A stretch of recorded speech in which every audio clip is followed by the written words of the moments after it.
A new world and a new school, teaching and learning during the pandemic. What needed to change in the teaching environment?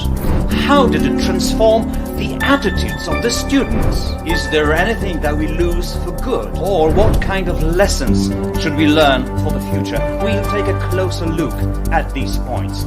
Join me and my guests for the online debate. Philip Nolin, Cory Beale, Oktawia Gorzeńska, Jacek Pyżalski and Artur Krawczyk. Questions that matter and points that can make a change. Consulate of the United States, Cities on Internet Association, Alumni Association and Canyon View High School. Join us and share your point of view.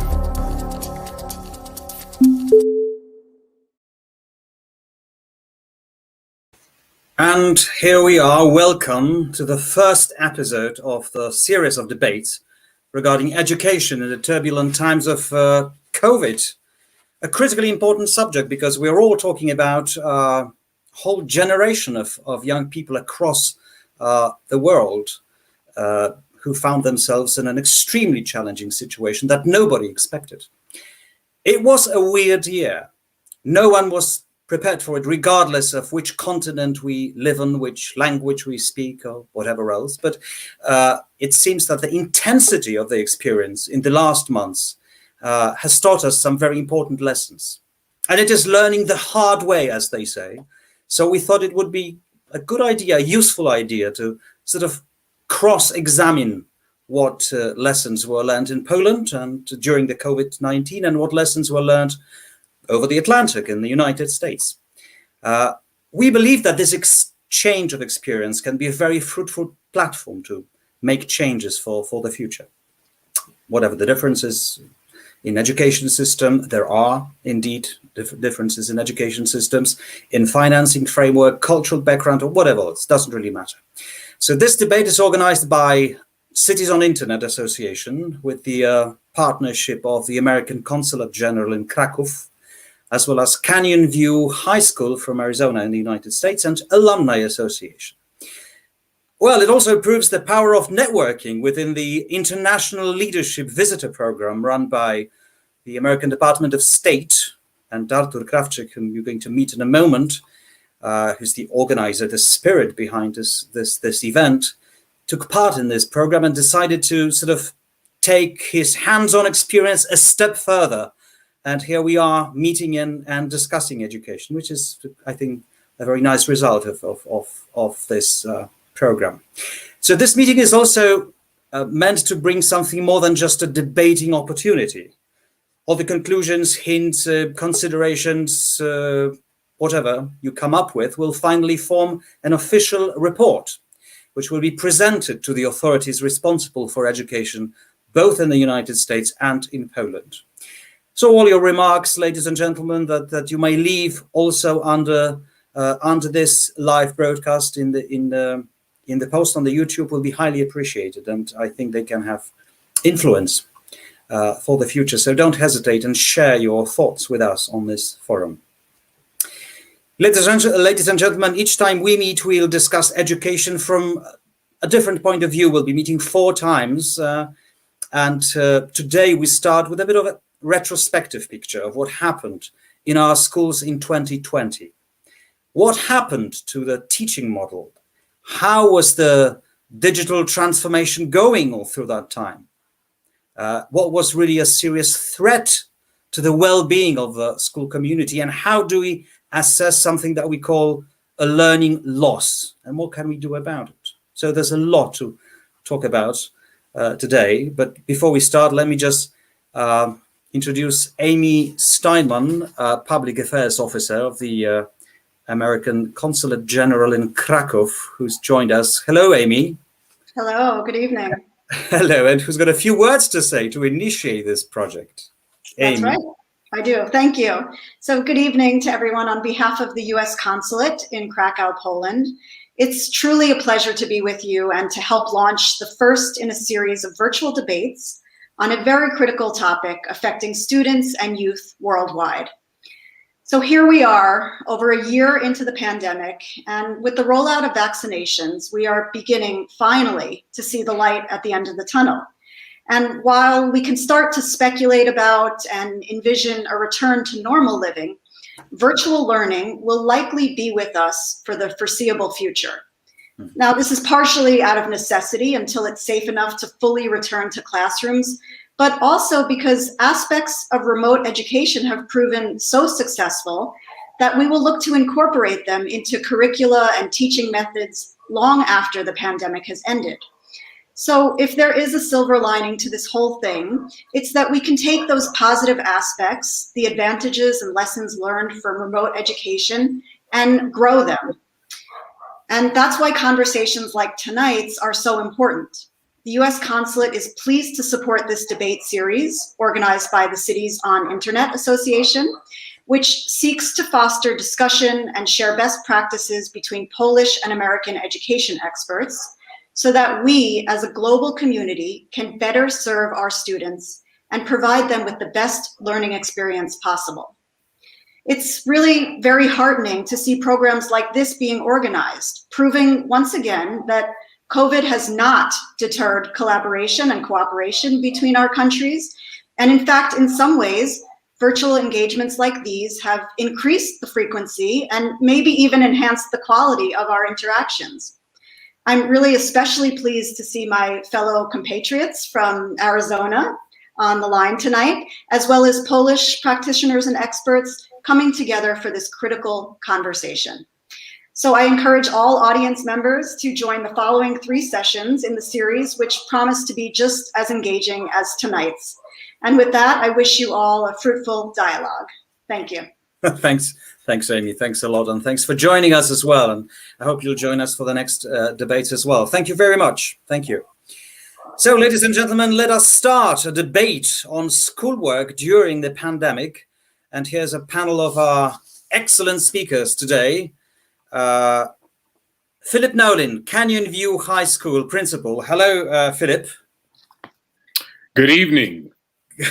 Well, good evening for you. Good evening for Poland. Good morning for America, yeah? For Absolutely. Arizona, anyway. Right. It's about 10:07 here in Arizona. So we're starting our day as many of you in Poland are finishing your work. We've been through that day already. So let us know how it goes. And all right. Okay. Corey Beale, instructional coach at Canyon View High School. Hello. Good evening and good morning. Good morning and good evening, Corey. Oktawia Gorzeńska, former school principal, Academy of Educational Leadership. Hello. Hello. Nice to meet you. Nice to meet you too. Dr. Jacek Pyżalski, Adam Mickiewicz University from Poznań, Poland. Yeah, good evening. Welcome, everybody. Hello. And Artur Krawczyk, that I've mentioned already today, Digital Project Director, Cities on Internet Association, Poland. Hello, Artur. Hello, everyone. Nice to see you guys here. Hello. Nice to see you, and nice of you to have actually organized this whole series of debates. That's a very valuable thing, I must say. It's our pleasure. All right.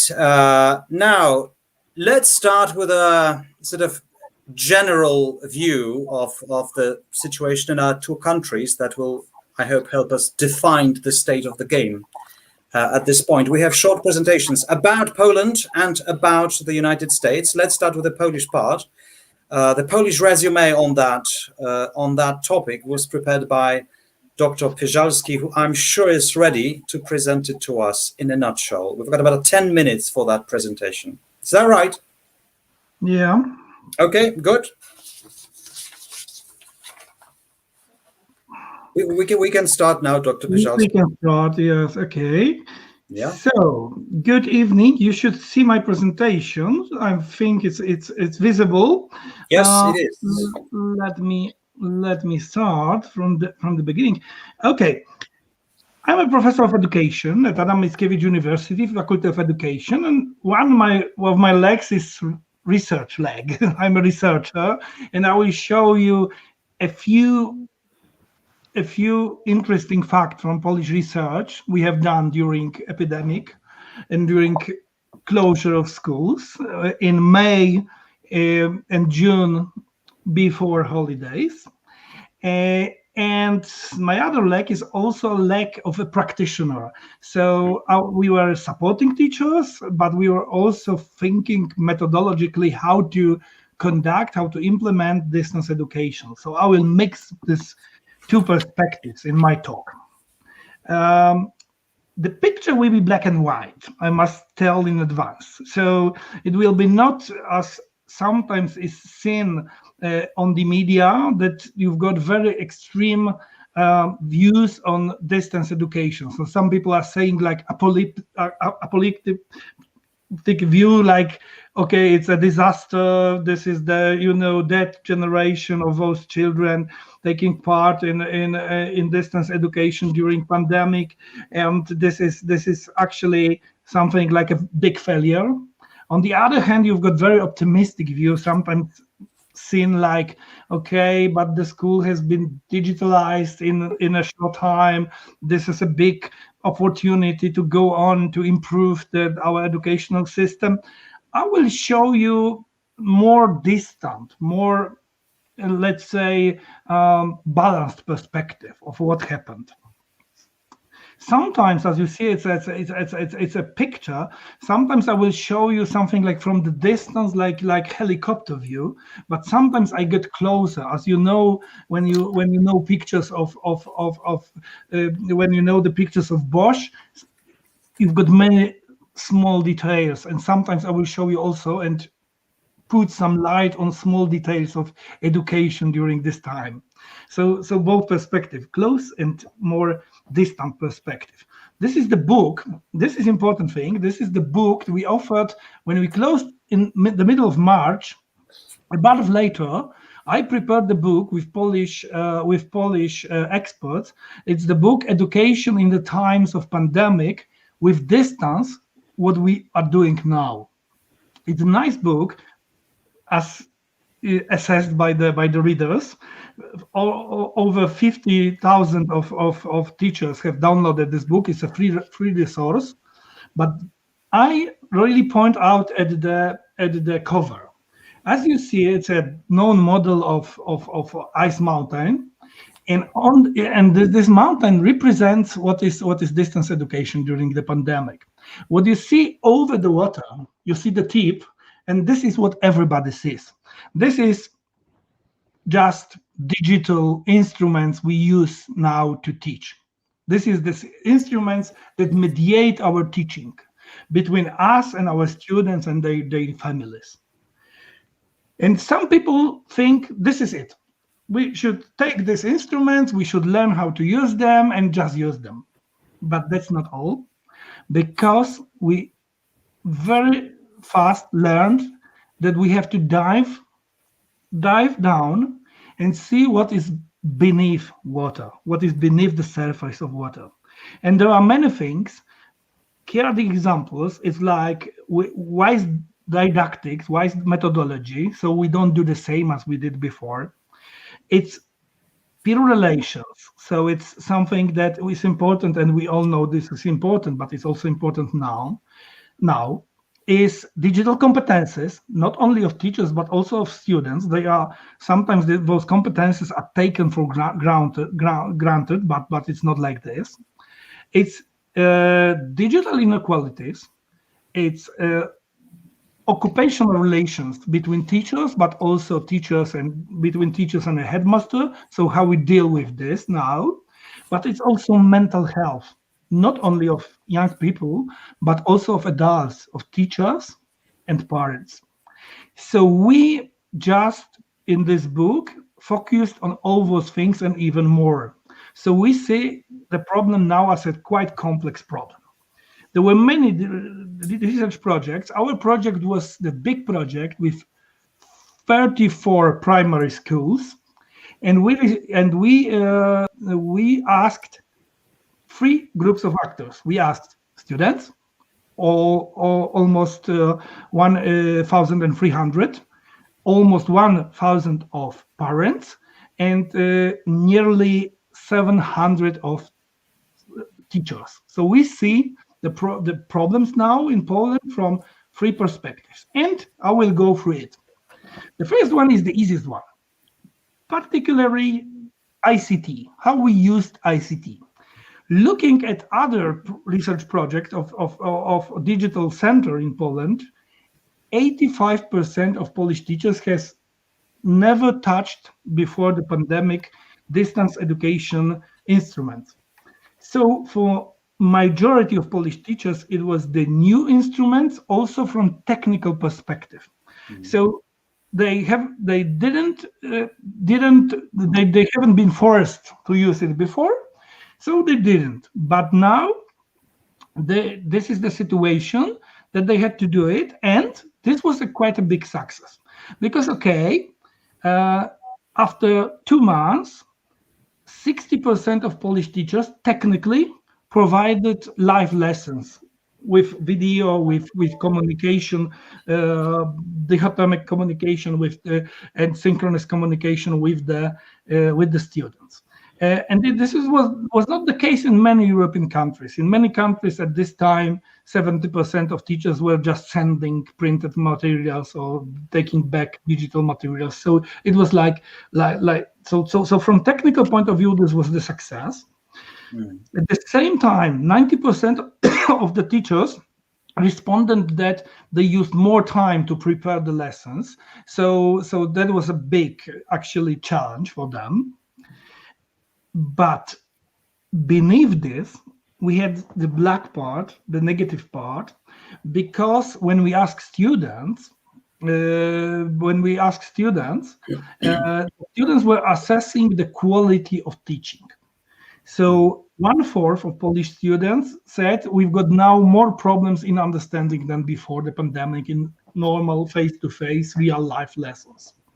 1 in 5 said the teachers are teaching in a way that I don't have enough time to fulfill what is needed during the lesson. So the methodology was sometimes causing problems in many cases. Over 50% or exact 50% of students claimed that the lessons now are less interesting than they were before in the same teaching.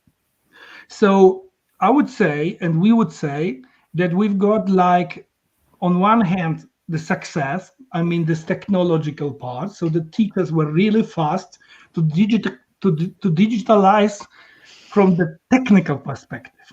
But at the same time, that is a lot to be done in this pedagogical methodology. So how we do it, not that we use ICT, but how we use it from educational point of view. Okay, education is relation, some people would say. I would say relation is communication. So now we've got computer-mediated communication that is, in many cases, could reduce our human relations. And it's not that easy, we cannot take it for granted, because in some cases it could be even helpful. When you look at the results, the students were talking about peer relations. So not surprising, 50% said better relation were before the pandemic with my peers. Mm-hmm. But interesting enough, 39% are saying they are the same now. This could be pessimistic when we say, okay, they were very bad before, so nothing changed.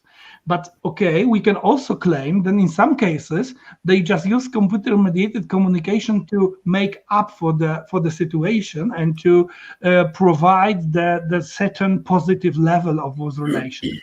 But the most interesting group for me, and I got some in-depth detailed information, is this 5% group who are saying I'm now having better relations with my peers. When we go deeper into it, we know really interesting things that we have to think of now and also after the pandemic. When you look about teacher-student relations, 23% of the students say now my relations are worse. So they were better before with my tutor, with my main teacher at school. 62% say they are the same, but again we've got 4% saying now they are better because they were worse before. I would tell you two things. The first one is we have to take care about this part, because it's many of our respondents are saying the relations is the problem now. So we have to do something, use the methodology that makes up for this problem. So can improve the relations. So there are many ideas and also practical measures that were by many teachers imposed so to do this. But we have to also remember that there is the small number of students, but small doesn't mean we don't have to care. We have to care. That really take advantage of this situation. There were, for example, the students that were anxious to speak publicly, but now for the first time they are speaking when they use the mediated communication. Or students that were ashamed to ask the teacher for help, but now they can use digital channels and they can use it. They can ask for help without public, and they have something out of it. Professor, can I just interrupt you for a second, because we're almost running out of time. So could you please kindly? Yes, we're almost there. I know this. Okay, all right. And the last thing is the mental health. The last thing is mental health. So this is the aspect of what happened with our mental and physical health. And I must tell that we researched this in 3 groups: teachers, students, and parents. And all the 3 groups, there were about 60, 50, 40% of those saying that now my physical health is worse and my mental health is worse than before the pandemic, before the closure of the schools. But the biggest rate was between or in teachers. That means it's a problem because the teachers are, obliged to, or their task is to take care of the students, but at the same time they are suffering problems themselves. And the last things I wanted to show, I have not translated this, but I will tell you about this.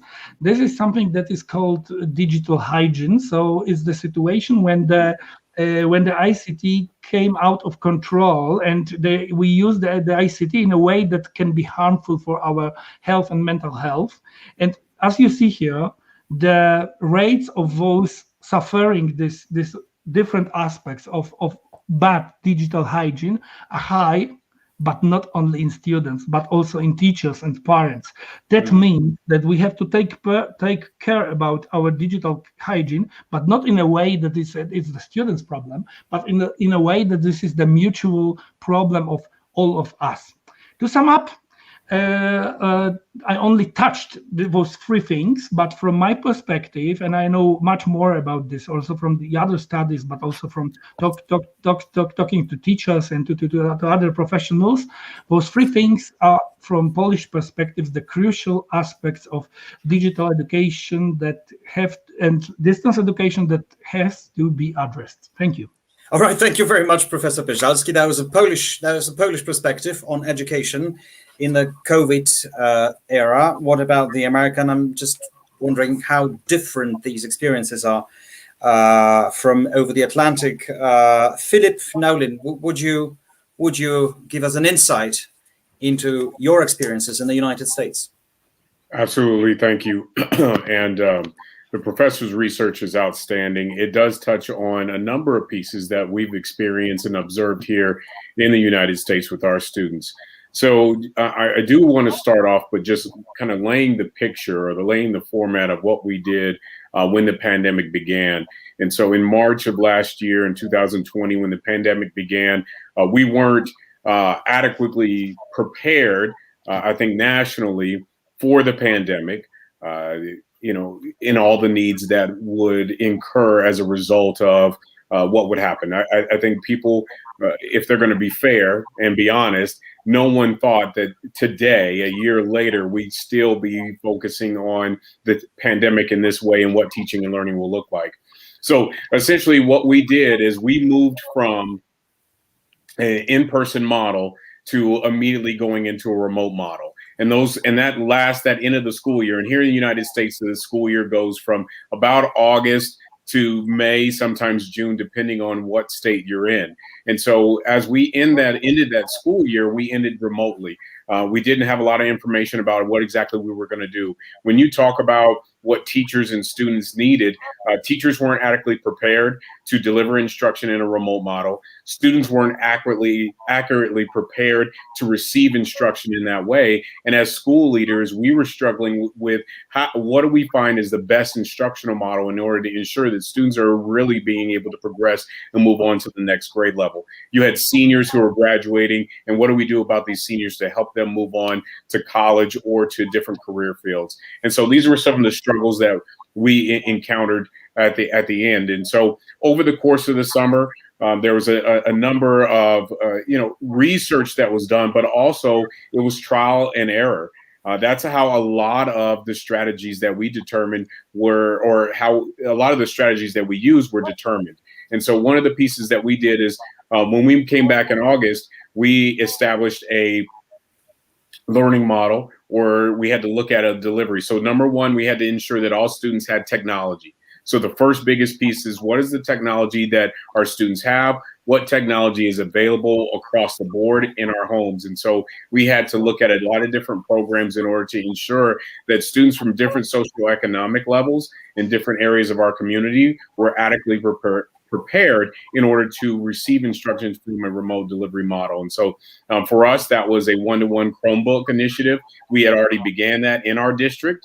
A lot of districts across the state had begun this initiative, but not everybody was actually positioned to do that. Our state board of education enacted some programs and some state funding in order to help other districts who were struggling in that to prepare these devices for the students. And then we had to prepare our teachers to instruct in a remote model. We developed a remote model that essentially students would follow their day, similarly that they would do when they were in person. And when they were following their day, we would do that remotely. And so we found that if students had a consistent schedule, that provided them with a sense of normalcy in an unnormal situation. You still have challenges that our teachers face and that our students face as a result of being in the pandemic and not having all the resources, but we tried to find instructional strategies that would allow our students to still have an experience that mimicked what they would have on campus. So we developed kits. For instance, in our medical professions programs or in our ag programs, we developed kits where students could pick up those kits and use them at home, so they had some materials to manipulate when they're in the house. And so those were some of the strategies that we did. Also looking at our grading reform. So when you look at the pandemic, we know the data supports that students from underrepresented groups and low SES groups, low socioeconomic groups, were disproportionately impacted by the pandemic. Whether it was resources, whether it was supports at home, parents who were working hourly jobs that weren't able to work from home, they weren't there to support their students in that learning. And so those challenges, we had to really meet those challenges. And some of those one of the ways that we would do that is we had to change how we graded and change how we distributed grades. So we went at Canyon View High School, we're in a standards-based model, which allows students to really go towards proficiency instead of grading homework and those types of pieces. We're really looking at the assessment, but we also had to redefine what due dates look like. So students, you had to extend due dates. You had to allow students to really learn on their own timeline, because they don't have a teacher that's in front of them in person, and they don't have the opportunities to really get that additional intensified instruction that they normally would get in person. And so I'm going to pass it to Corey so he can talk a little bit about some of the challenges that our teachers face, some successes, and some areas where we still need to grow. All right, thank you very much, Philip, for that. I think quite a few nice observations that could be a starting point for our discussion now, for our debate for the next 45 minutes or so. Considering whatever you said, Jacek and Philip, about what happened in Poland and in the United States, could we sum it up and try to answer the question, what really needed to change, or what really changed in the didactics itself, in the methodological approach in the education systems in Poland and in the United States? Can I just ask Octavia Gorzeńska because I know that you know a lot about that particular aspect.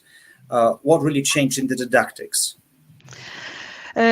I would say that new normal has brought many challenges for teachers. They were forced into new and different learning environments. So their attitude was challenged. I would say the way they worked with students. So for them, the most important or the most critical, especially at the first moment, and on that first lap, which is called sometimes pandemic teaching or crisis teaching. It was to adjust methods or materials even and into this remote learning.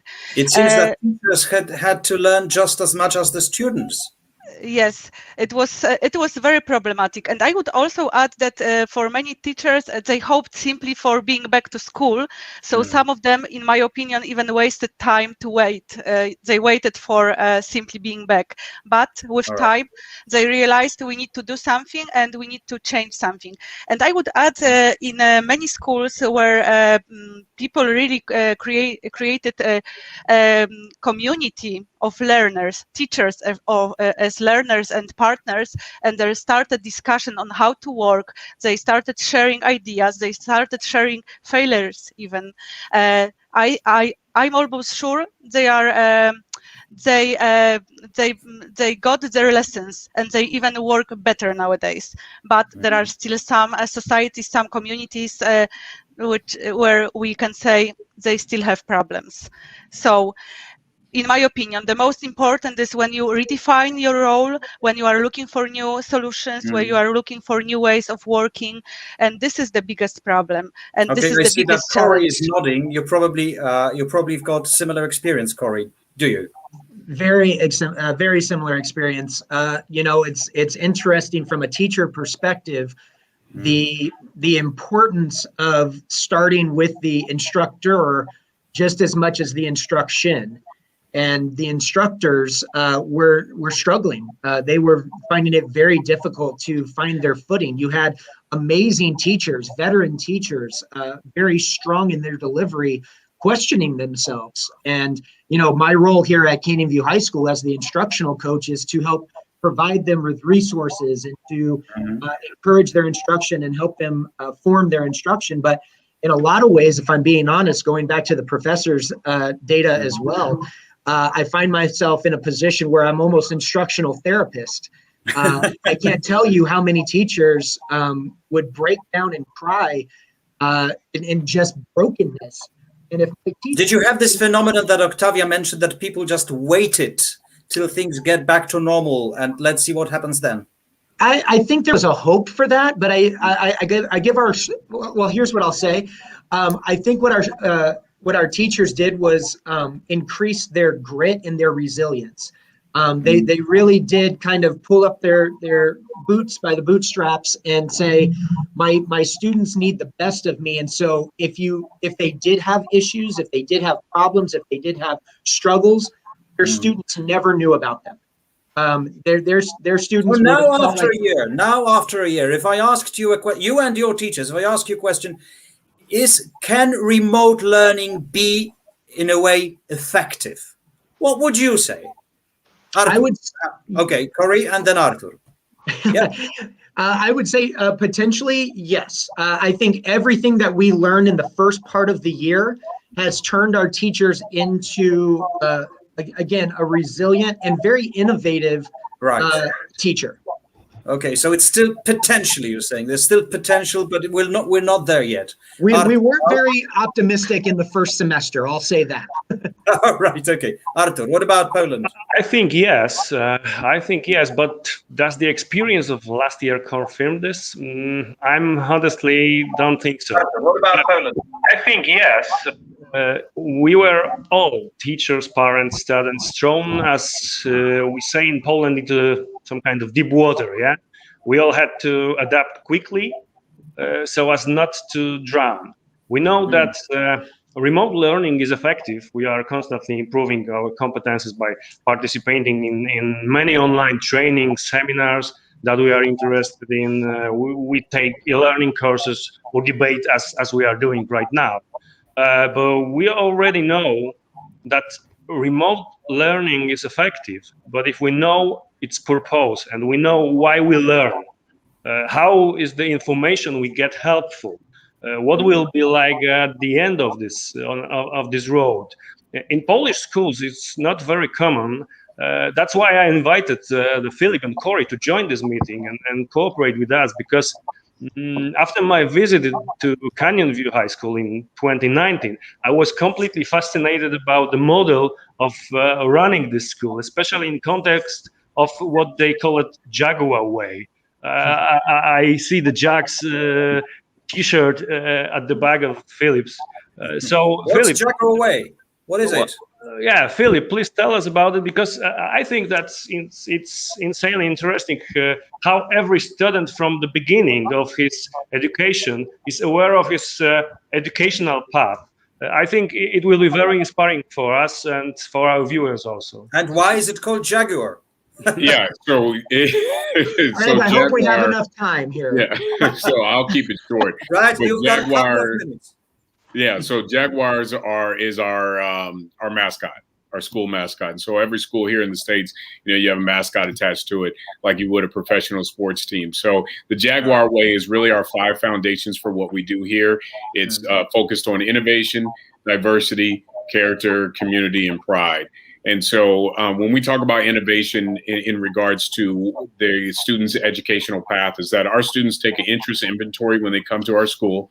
We have a career pathway school. And so we ask our students to be committed to at least a 2-year career pathway in something that is either graphic design, TV and film, health sciences, marketing, agriculture. It could be coding and computer programming. And so we're really focused on giving our students that college or career experience while they're here in high school, but also kind of promoting and pushing our students to develop a 4-year plan when they step foot on our campus for the first time, and then trying to guide them through their plan. We focused on technology, and we focused on teaching students how to be autonomous, teaching students how to send emails to their teacher, how to advocate for themselves outside of their parents. And we believe that helped prepare our students to be much more prepared for the pandemic, even though we didn't know the pandemic was coming. All right. I know that perhaps you don't have the answer to that question, but Professor Pieżalski quoted some selected data from his research that students found it that it's 50% of students found it less interesting, basically, during the pandemic. Would you have the same? Do you have a feeling? Do you have a sense that you might have the same numbers in that or not? I can speak to that. I actually found the research very compelling because I think it mirrors a lot of what we experience, not only in the States, but also in our personal classrooms here at Canyon View High School. So yes, I think that the engagement piece of online learning or virtual learning was always the biggest hurdle to overcome in our instruction. How do you take something that you're excited about as a teacher, that has different modalities and tangible tactile learning, and say, theoretically, this is what you should be learning. We hope that you're learning it to the best of its ability. So, yes, I do believe that's those numbers that the professor shared were very similar to what our experience was here as well. Grzegorz, if I may, we all agree that regardless of the age of the student, having spent a few hours in front of a screen, everyone loses concentration, feel tired, and the learning process is not effective. In Polish school, most classes are still conducted in formal lecture. The pandemic has shown that its method simply doesn't work in this environment. Therefore, we must find some kind of new way. The gamification or project-based learning were introduced on the large scale on the focus of students' attention and make them more involved in the work during online lessons, I think. So if I can add something, it is the role of teacher is crucial. So attitude of teacher, skills, and also environment at school. When there is principal who is a real leader and creates environment for collaboration and for sharing, as I mentioned before, ideas, problems, or create culture of solving problems, It is much easier. So it is, we can't simply but tell in fact, about. Octavia, it's a bad news. It's a bad Yeah. news because it really depends on a particular person rather than the system. I read something bad rather than something good. Am I right or not? But we create system. We are a system. Okay. So this is important to remember that we can make a change, and I really do believe in it. Yeah, I think, you know, and I just want to follow up with that. I mean, we have a PLC model, which is professional learning communities. We have our teachers clustered into small groups based on the content that they deliver. And we task number one, you have to give them time in order to collaborate. So in order for teachers to collaborate and do the things we're asking them to do, we have to give them that time. But the second thing is we have to give them parameters around that, and we have to make that an expectation at all of our schools. And part of that expectation is, how can you make learning more engaging? You know, in the remote environment, if you are just going to do lecture and talk to the camera, they're not going to respond, and you're going to see those rates at that 50%. I would argue that at our school, one of the things that we've done is we've really tasked our teachers and worked with our teachers and given them training on how to use either technology or different types of instructional strategies to engage with their students. One of the things that our students told me is they can feel the energy through the screen. If the teacher is excited and the teacher is engaged, then they can feel that and they are more engaged. But if the teacher is just sitting there lecturing and pointing to a board and just showing PowerPoint presentations, you're going to see those numbers at 50% or worse. Yeah. So remote learning work, yes, but we've got to change the pedagogy around how we deliver instruction in order to do that. But I would like to point out a few things. But we say, okay, it's a traditional model, and we forgot about this.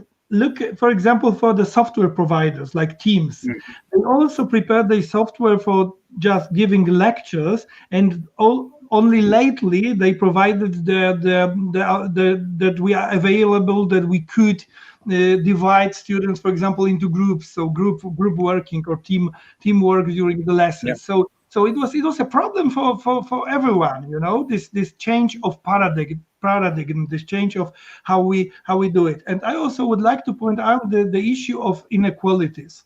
What we learned in our research, we learned that this pandemic situation touched different groups of students. So those students with a high social capital, with support at home, those who were able, having competences to learn independently, they were touched softly by the situation. By those who were always in vulnerable situation, they are even more now. So this is not a problem that touched everyone like at the same level, yes. But there were certain groups of students that were destroyed by the situation, and the others could cope with this quite much better. So I understand it is very close to what Philip said before. You have a similar problem, Philip. But this is important. Okay. Yes. Mm-hmm. All right, so we've smoothly moved to our second track today, which is digital transformation of schools and teachers and dealing with technology and so on and so forth. Are you worried about digital competences of teachers in the United States, of your teachers, Philip and Corey? So honestly, we started off there. Absolutely. One of the things that we did is we gave out a survey to our teachers and we asked them, where are you at when it comes to digital technology? Where are you comfortable with resources? Where are you comfortable just using, a Zoom or Google Meets or a Microsoft Teams feature and those types of things? So we started there. We determined where our teachers were at. I think today I'm much more confident in our teachers than I was in August, and not because it was their fault. They didn't know that this was going to happen. Of course. But I'm much more confident today. And part of that is the work of Corey and some of our other team, where we've continued to do ongoing training. You have to have continuous training with your teachers as the technology changes, so that they can feel more comfortable with the technology and so they can deliver in a better way. All right. Okay. Anyway, Corey, did you want to say something? Just real quick, one of the things that I've been really encouraged on, and is actually kind of a fun positive that's come out of this, is and I'll be curious if Octavia has the same experience, but our brand new teachers. We have 7 teachers that are new to the profession, and this has been their first experience in teaching, has been in the midst of a pandemic on virtual learning. And I just got out of a call with one before our meeting here started, and it's been incredibly encouraging how you have these 23 to 26-year-old teachers that are a lot closer to the age that our students are, that are thriving. And I can't wait for them to actually be in front of students, because if they're this dynamic behind a screen, I can only imagine how dynamic they're going to be in front of teachers. And who's actually struggled the most are our grizzled veteran teachers that have been doing the same thing the same way for 15 plus years. So I'm actually really encouraged and excited about our new teachers and our young teachers coming in. Sure. What about Poland? Either Octavia or Jacek or Artur, whoever wants to. But to answer a question of Cory, or to say in general about this change, so I can share. I can tell you that I don't know so many young newcomers to education, because we suffer a lack of newcomers. New teachers or young teachers in general. This is my experience. But as for digital transformation, I'm worried a bit, because I work with many schools from different towns and villages in Poland, as I'm an active member of a project School for Innovator, and I work with many teachers, and many of them, they simply hate technology. We don't want technology. We want to be back. So there is a group of teachers who really don't like it. On the other hand, there are many. How big is this group? How big is this group? Difficult to say. This is just my experience, just my experience. So wherever I go, there is a quite big group of teachers who don't like technology. This is one thing, but I can tell you this is all about culture of school. So principal doesn't like technology as well. They didn't design any support for teachers. So it is, it is whole philosophy of not technology is not the best. We don't like it. On the other hand, there is a big group of teachers, innovators I know, and they deal with technology. They are looking for new solutions. They even teach others how to do it. So I hope we will find this balance in between, so no 0-1, not black white, but we will find our way to use it in a good way, in reflective way, because this is the most important, to use it in a reflective way in the future. Okay, Professor Pyzalski, what systematic changes do we need to cope with this situation? Oh yeah, we pointed out a moment ago the teachers' competences, and of course this is one issue, but we neglect sometimes students' competences. So I research students' digital competences for over 10 years. Also in big European programs like UKIS Online or Y Skills. And I must say that the most important common myth is the myth of high competences of young people, particularly educational competences. So it's taken for granted because they always have, the smartphone in the pocket. Exactly. So they live online, basically. They live their lives online. Yeah, that's it. But at the same time, when it comes to educational usage, when it comes to how we use, if we have competences of finding and assessing information, and when we define competences about selecting information, and the competences about presenting information, and the competences about, let's say, structuring information and things like this, it's not that easy, and there is a quite big rates of students that really struggle problems and have problems to do this. So this is also the issue, how we teach young people at school digital competences, but this particular competences concerning education.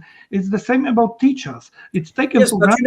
Look, we should have taught it, even regardless of the COVID problems. I mean, these are absolutely essential competences, whether we do have a pandemic or not.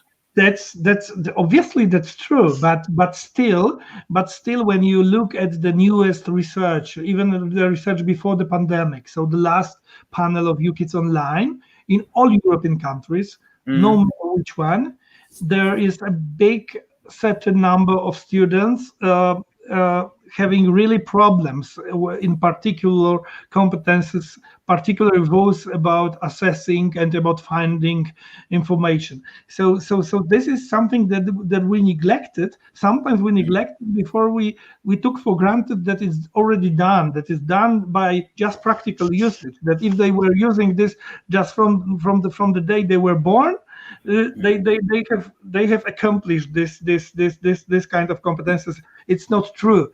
And it's also about the teachers. Some people say, okay, young teachers, they can do it. Oh, no, it's not like this. It's not that the private digital competences are equal to digital competences you need for teaching. You know, it's not the same. You can do everything online privately, but at the same time, it doesn't mean that you just turn into digital or remote teaching and it goes. Okay, Professor, but is it just a case of, I don't know Teams, so I need to learn Teams and that's it? Or it's something more than that? Much more. This is the easiest steps. This Teams or technical things is the easiest step. You take tutorial and half a day you can master this. Exactly. Someone is showing you this step by step. But at the same time, try to answer the question how to motivate the students who are this, how to maintain relationship with the students, how to, for example, all right, how? How to reward, how to do group working, how to exactly. engage. That's what I'm asking. How to develop relations in this online environment? It's a lot of small things. I can tell you that I've researched this during pandemic. So this is not one answer, but it's a series of small things you do every day. You could, after the lessons, you could ask the student, okay, I saw that you were sad during the lesson. This is the small thing, but it's a big thing for the student. Or you could go retrospectively to what you did before the pandemic. You could show at the beginning of the lessons the photo from the school trip, you did before, and to discuss with the students. You can make some nice saying hello. You could say, okay, tomorrow let's ask everybody to have something yellow at the beginning of the lesson, something like this, or show your pet to classmates. Right. It's a lot of small things. Actually, this big word relations in practice means a series of small everyday issues you take care about. It's not that you've got on your big you need to rediscover all those social skills that perhaps we didn't sort of develop too much before the pandemic. Perhaps that's the answer. I'm sorry, did you, Philip, did you want to say something? Yeah, absolutely. So I just wanted to jump in here a little bit. Number one, it's the structure of how you structure your instruction. So the answer is how you structure your daily instruction is how we change it. So first of all, you start off with your lesson. That's when your social emotional activity should occur. So you're engaging with the students about something that, yes, can do with the curriculum, but also can do with anything outside of the curriculum. You have to show your students that you're interested in their actual lives, and you have to listen to them, because once they feel that you're connected and once they feel that you care, they're going to listen to the rest of the instruction.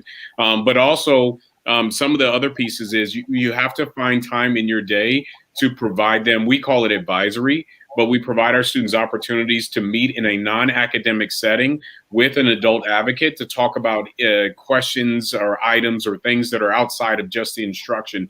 That's trying to develop those relationships. Yeah. Additionally, when Octavia talked about this before, the culture of the school. So if the culture of the school is focused on, regardless if they're a young teacher or old teacher, if the culture of the school is technology is important and it's not going any way and it's just going to advance, then we need to make sure that we infuse that in everything that we do. So, whether that is ensuring that all students have a device. so they can have that at home. One of the things that we also did, when you talk about that social economic divide, we went around and we found ways to get mobile hotspots to those students that didn't have internet in their homes. So we have to kind of start to shrink those gaps. And then additionally, we have to work with our teachers on a mindset or a willingness to learn. So if it's a younger teacher who knows this technology already, yeah, that's going to be easy. If it's a veteran teacher who maybe is not comfortable with technology, so it seems like the role of a school, the social role of a school is growing in this particular situation. Because, all right, there's one more topic that we haven't touched on, that we neglected sort of, but we should mention it, Artur, briefly. It's the cooperation between parents and principals, parents and schools, parents and teachers. That has changed a lot, hasn't it, as well? Yes, of course. And I have some kind of impression about it. Impression that the pandemic has made us realize that parents are a very important part of the school environment. Before the pandemic, this perception was, I think, a bit different. Today, we know that, for example, when it comes to teaching 1 to 3rd grades, in times of pandemic, parents must be a very important support, not only for the kid, but especially for the teacher, as we diagnose in Poland. Of course, this is not always the case. In the past, parents didn't always feel as a, let me say, part of the community and the school environment. Parents were mostly far from school, not especially involved in school life. Today, the situation is changed, I think, due to the pandemic. But we must notice this change as a teachers and as a principals. I think when we talk about the digital transformation of schools, because we are talking about some kind of new model of schools right now, we should remember that this process must obviously take place with the participation and understanding of parents. I think it's extremely important that parents understand the need for change and are able to find themselves involved in this process. Yeah, the process. Do they or do they not? When you have I think some of them, yes. And at the final round of our meeting, I have some points about it. So all right, okay. But first of all, I think is you'll keep the best for later. Yeah, maybe. But otherwise, we are working with parents a lot, especially in context of digital security, and that's the topic which is very important in context of parents. That's the reason why we decide to dedicate our next debate to this topic. But anyway, we help parents better understand students' behavior and teach them how to navigate the digital world. It's sometimes kind of new world for them also. We must remember about it. So it seems like it's a new world for everyone, for teachers, for students, for parents, for everyone.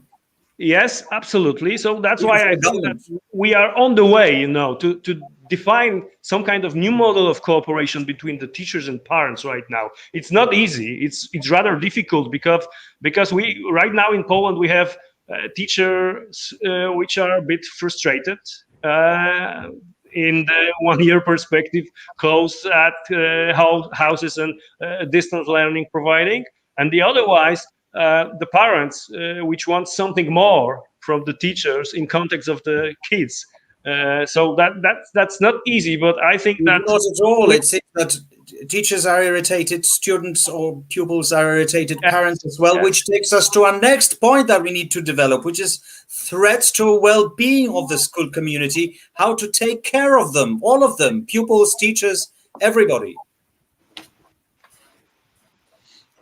Well, there's a big silence after how to take care of them. I would also add that cooperation with parents is crucial also in that field, because when you talk to each other, when you create space for getting feedback from parents, you can also make a difference. So make education not that tiring like it is in many places.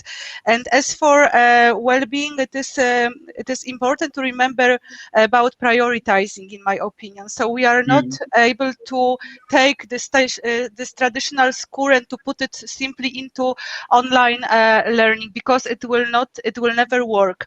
So it is about prioritizing. It is about setting some frames, giving clear instructions, and first of all about building relations and being careful, or to be in relation with our students and parents. This is very general but very important. I know. Are you observing, Octavia, perhaps Professor Pejalski, Artur, or Corey, some psychological problems of students? And I imagine you might have a lot to do with that, Corey, since you're a coach. Yeah, I think that the advocacy piece that Octavia was referring to is huge. It's absolutely imperative. You have parents in their, and I'm, for the record, my son goes here to Canyon View High School, so I'm often put in a place between dad and father and teacher.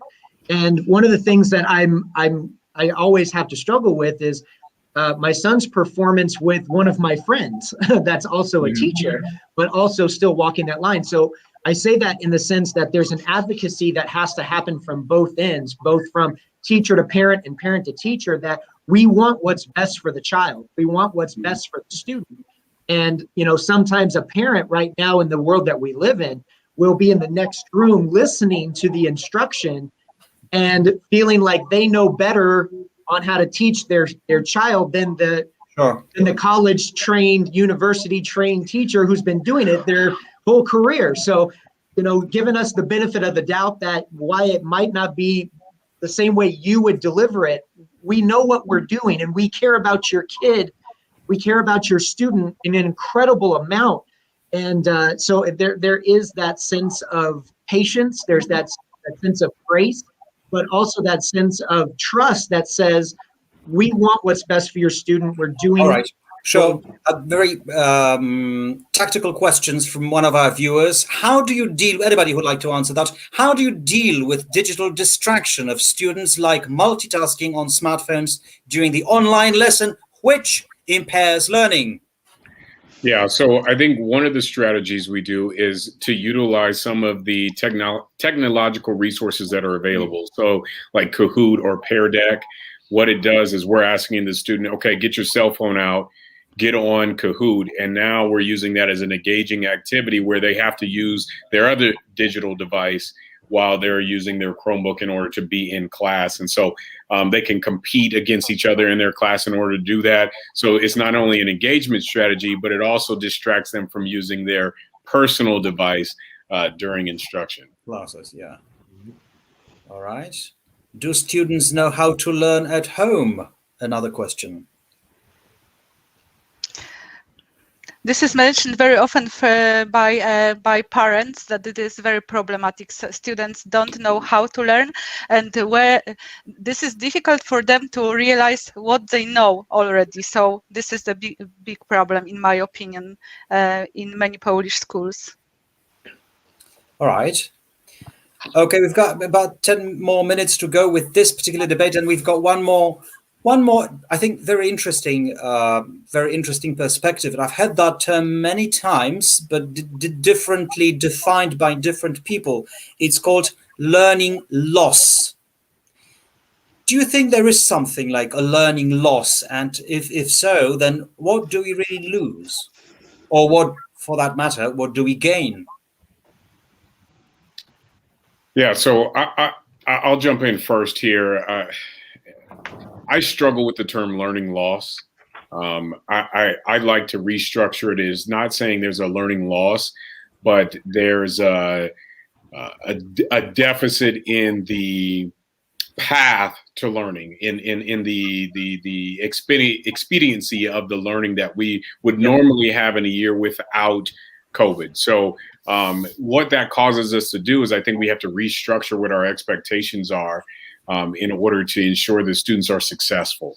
And so I deal with this also as a parent with my own kids, as far as, you know, kids are at different spaces as far as where they're at in regards to learning. So you have some students that, regardless of having a teacher or being online, they are on autopilot and they can learn all the information, and you can put them in a room with just a book and a computer and they're going to learn regardless if there's a teacher in there. You have other students who struggle. I think Jacek talked about this earlier, about students who struggle, who don't have the same learning modality and don't have the same ability, and they need assistance in their learning. So I really think it's differentiated. I don't think there's a quote unquote learning loss, but I do think that based on our previous expectations, the learning is maybe not at the same level. But I think that we can make some adjustments there to really help students be successful. Okay. Professor Pichalski, what do you think about it? Do we lose something? Is there a learning loss? It's always like this, that when you lose something, we also gain something, because normally what we do, we also prepare our students for the later life when they are independent learners. So, okay, it's not for your whole life, you've got your tutor, your teacher. So actually we have to do more now to make them more independent. Why? For the future, it could be very beneficial. It could be very beneficial if they learn it now. But this is, of course, this inequalities in a scope. So we have to remember that not all the students will be that easy to support in this independent learning, independent situation. But anyway, I must tell this, that even we finish our university studies, but we have to learn till the end of our life, and we have to be able to do it alone. We don't have anyone who is assigned to us to support us, to help us, to lead us. Sure, but do I understand your concerns correctly, and Philip's and Corey's as well, that are we in front of a sort of educational segregation, pardon the word, but so one group of students will find themselves extremely well because they're well equipped, they're well prepared, they've got enough economic status to actually comply with the requirements of the future, and there will be a huge number of students or pupils that will be sort of left out, Let me give you the simple example from our research. 13% of the students claimed that now during the pandemic, they have the situation with about family relationship has worsened, had gone worse. That means that both students sitting at home, like in prison, are experiencing extremely emotional abuse problems and things like this. So they are thinking about everything, not learning, Yeah.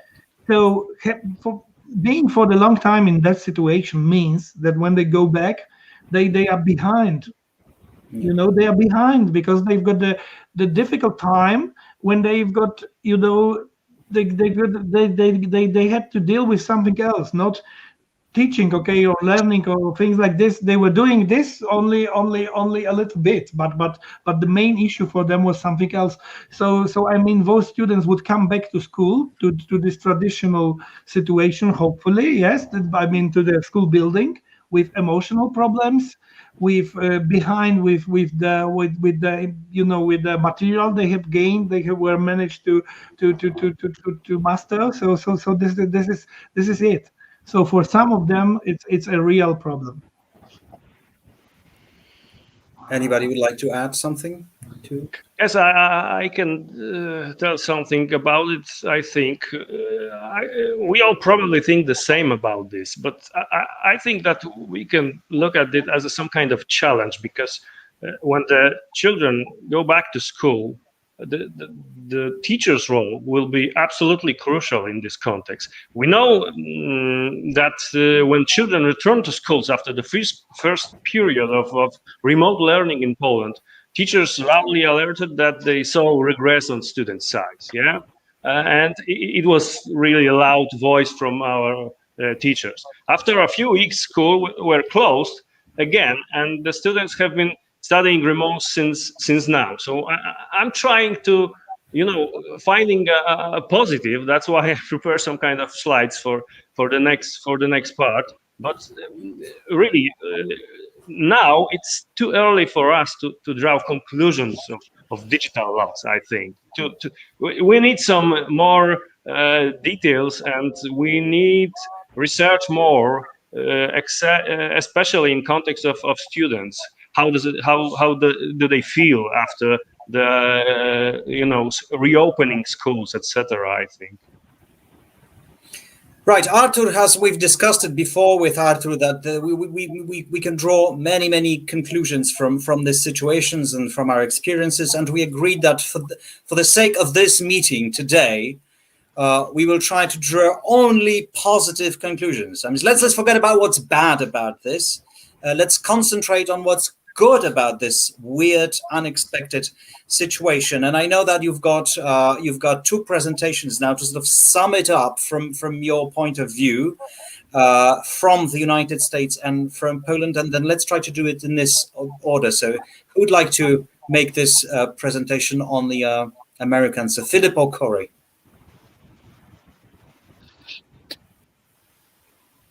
Is it the video that we discussed earlier, Artur? No, we can put it right now if you want, of course.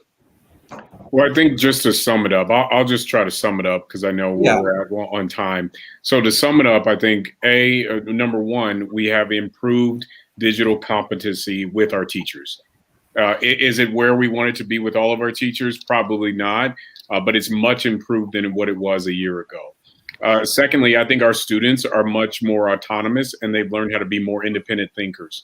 Because they've had to try to learn on their own at home, there is a definite increase in their ability and their skill in order to do that. And that will serve them well in the workplace and in college if they decide to go that route. And I think the third thing that I'm really going to focus on is improved communication.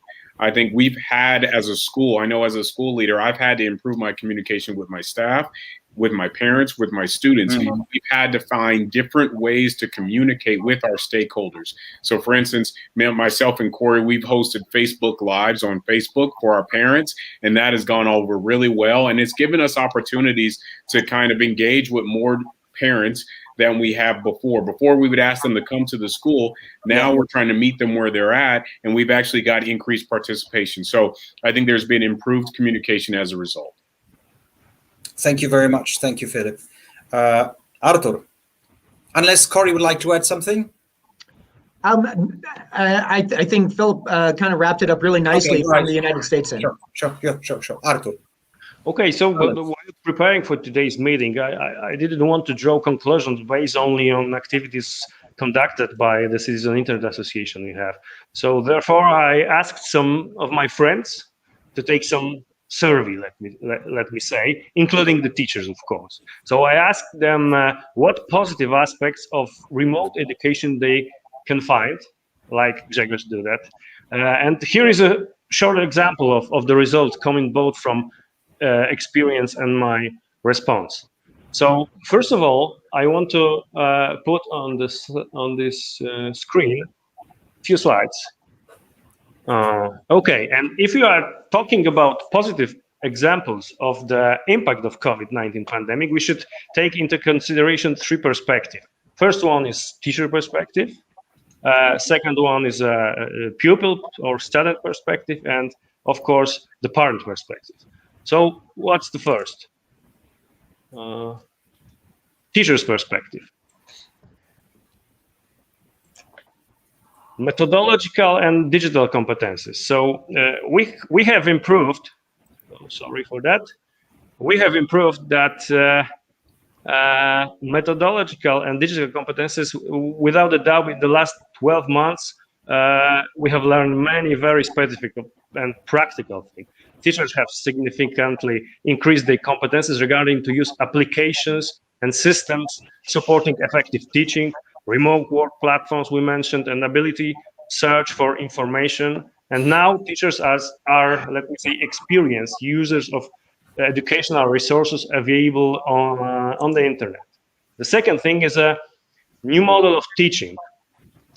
So the development of these competencies means that the 19th century teaching model has slowly begun to evolve towards the model based on students' inspiration. We talk about it. To solve problems creatively. When working remotely, teachers provide the necessary information. Do not waste time on, unnecessary extras, and focus students' attention on what is really important. And third, cooperation, and networking.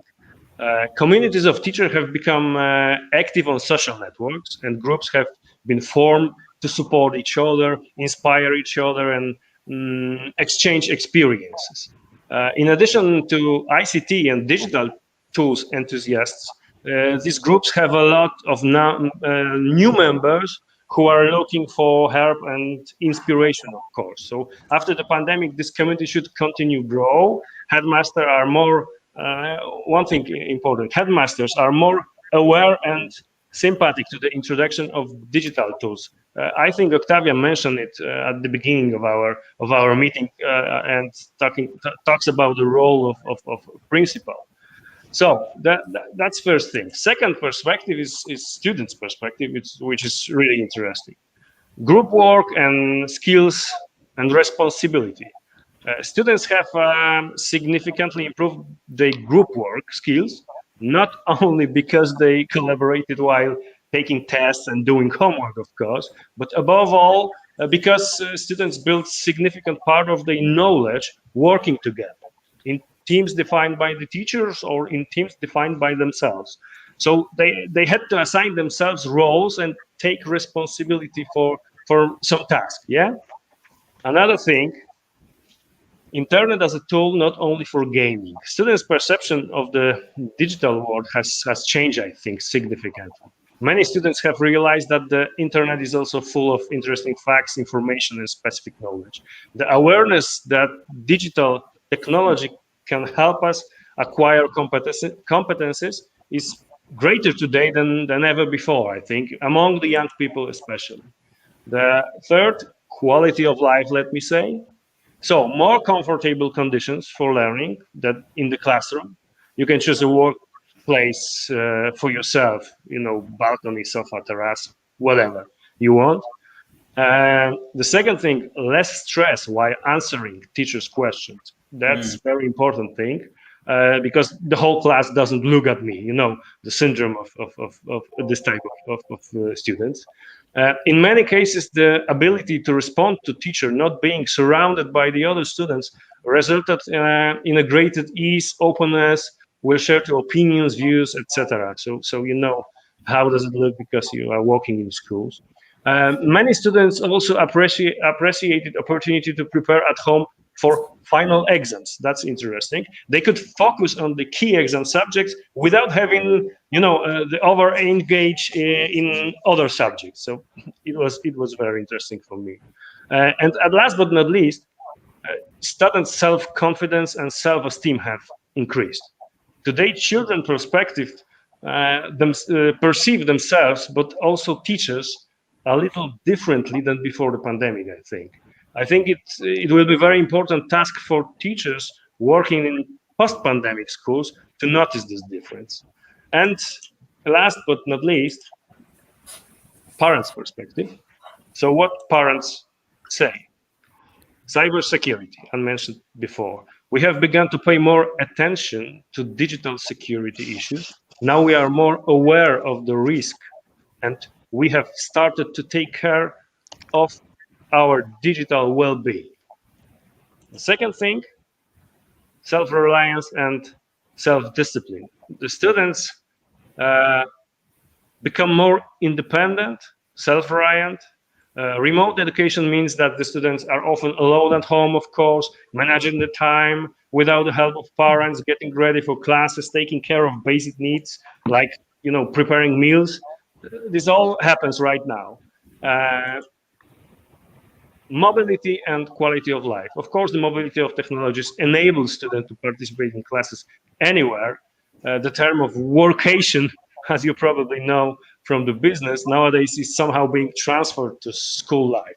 I don't know if it's okay at the end, but otherwise, no school bells, lack of patterns known from schools resulted in growing self-discipline, I think, and the ability to organize their own time.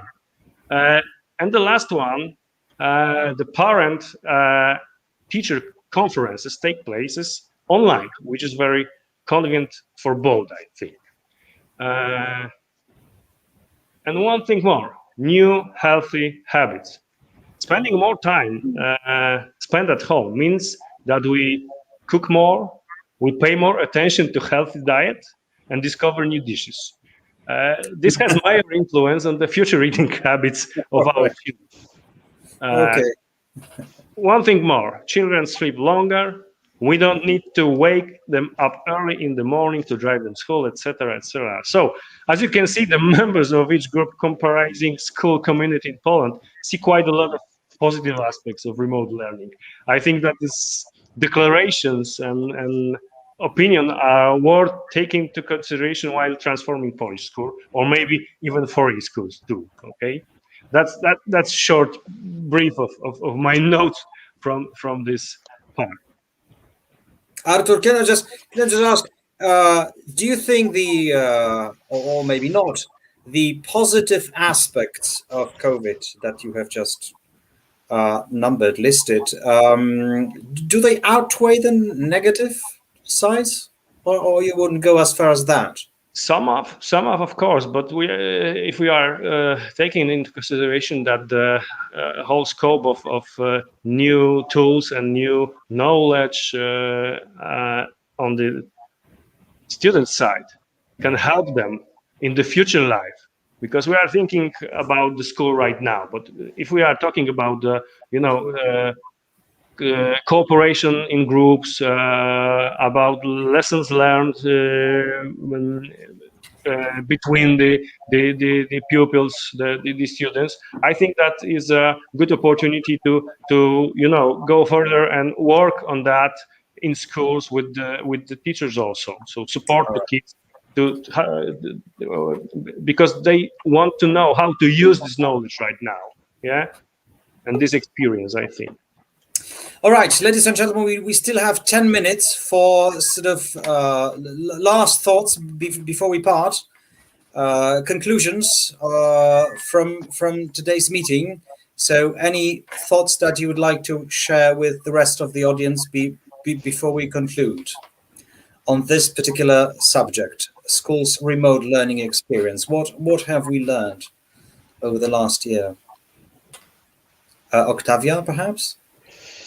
I think it is also a lesson on schools or collaborative efficacy. So teachers managed at the end. So it is very important, and they delivered learning in different ways, but it is very important. And another thought, I think it is a good moment to start really discussing a role of school, of teacher, of student, and not to wait for any change, but to use the momentum. This is important, in my opinion. Yeah, the role of principals. See, you attach a big role to personal aspect. Philip, what about you?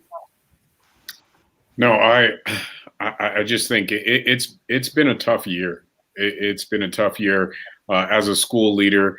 I commonly tell people we're tasked with answering questions from all our stakeholders, from our parents, from our students, from our staff, and having the answers to something that we've never been trained on. There's no playbook for.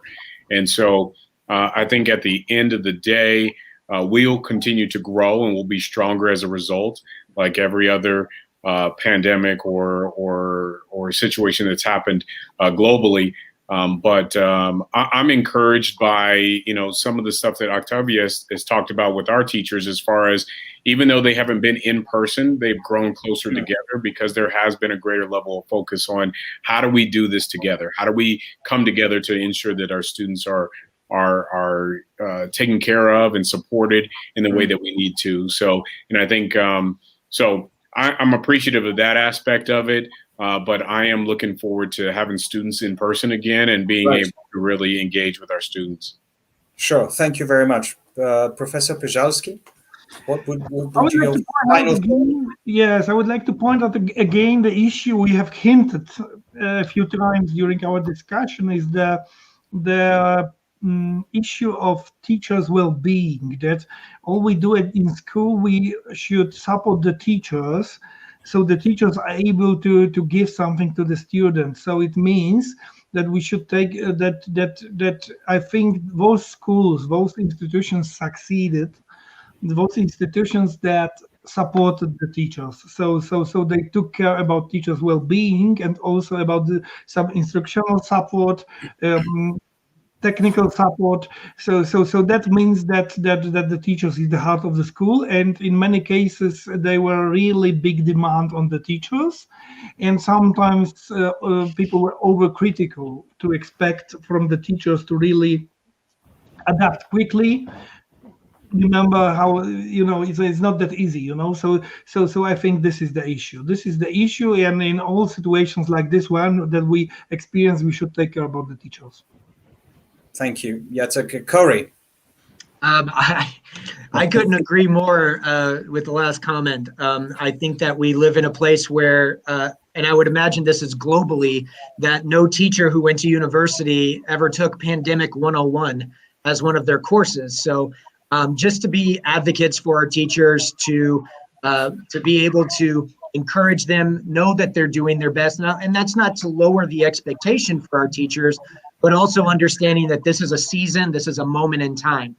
I also think that a positive side to this is that of any time in our history, again, globally, there's never been a better opportunity to really concentrate on those 21st century skills. 21st century skills, critical thinking, creativity, collaboration, communication, creativity.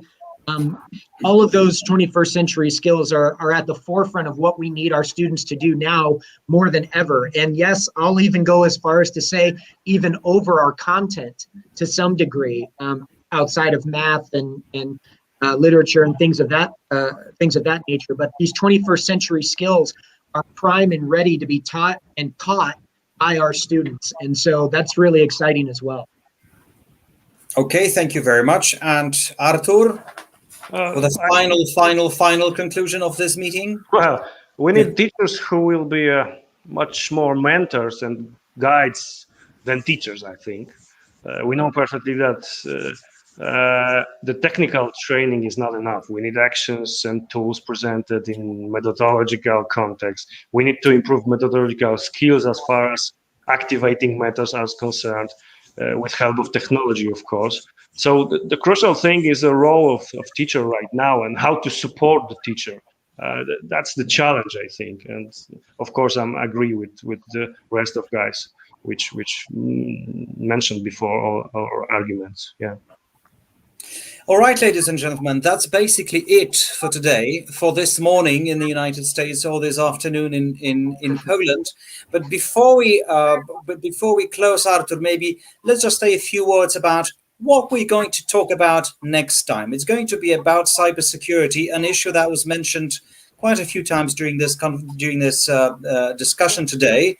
So what angle are we going to give it next time we meet and talk about post-COVID or COVID education in terms of cybersecurity? Yes, we already plan another debate, and we want to concentrate to the topics we mentioned today. I mean the topic of cybersecurity in context of how to safe use of technology in pandemic time, and how to improve that the parents, teachers, and students are safe in the environment of distance learning, of course. So that's the main topic of the next session on the next debate. Very important. Yes, very I think aspect. Absolutely. Base. Security and safety is at the very, very bottom of anything that we want to grow in this. Influence technology for us, of course, in context of this digital hygiene, let me say, yeah. All right. So, ladies and gentlemen, that's it for today. Please book the 30th of March. This is when we'll meet again at exactly the same time and exactly the same place, by the way. So book that date and be with us. Thank you for today to our excellent speakers, Filip Naulin, Corey Beale, Oktawia Gorzeńska, Jacek Peżalski, and Artur Krawczyk. Thank you for an excellent debate. Thank you. Thank you very much. Have a good day. Or have a good night. Emmy. Thank you, Emmy. I see that Emmy has commented our discussion, so thank you, Emmy. Thank you. Thank you. Thank you.